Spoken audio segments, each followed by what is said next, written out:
On or after the spring equinox, when you have the first sliver of the new moon, the first sliver of the moon, which would be the first day of the month, is in Aries, and the sun in Pisces, and Spica on the horizon continually. So we can go through the hours. You'll see Spica remains on the horizon. Watch.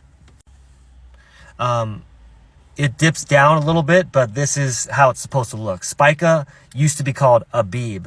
Abib means ripe barley. If you look, Virgo, she's holding barley in her hand.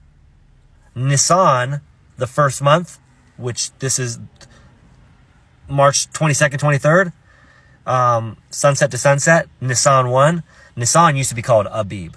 Spica used to be called Abib, and Abib means ripe barley, in the hand of the barley. The Virgo, Virgin is holding the harvest and the root and offshoot of David, the palm shoot right there, right?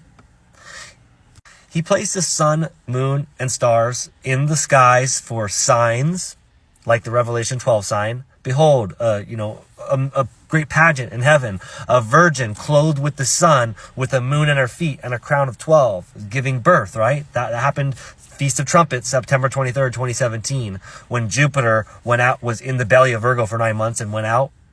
And the crown of 12 is Leo and 3 wandering stars above her head. That was the crown of 12. The moon at her feet it's the hidden day, because you got to wait till you see that first sliver. So the first sliver of the moon was at her feet, and the sun was at the back of Virgo, and Jupiter came out of the belly on Feast of Trumpets, right? Signs.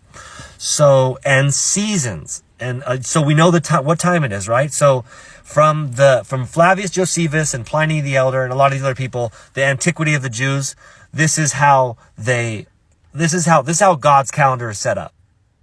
And you can look into the Mazaroth and the Tabernacle and verses from Amos, like, when will the new moon be gone and the Sabbath, so we may sell our wares? There's a lot of verses in there where you could look, okay, makes sense, right? They followed a lunar Sabbath, but then when they went to exile in Babylon, they adopted their kind of rigid calendar. I mean, this is why they're adding an Adar too. They add a second Adar every third year in a 19-year period. They don't need to be adding a month if they did it right.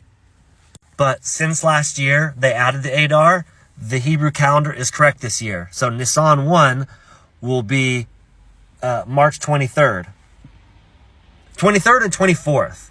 Some people have it on the 22nd, 23rd, or it might be the 23rd or the 24th. This is why you can't chart out calendars in the future. You have to wait until you see that first sliver, because sometimes the moon will be dark for 1.5 anywhere to 4.5 days. When we see that first sliver, I will believe on the 23rd, it'll be Nisan 1.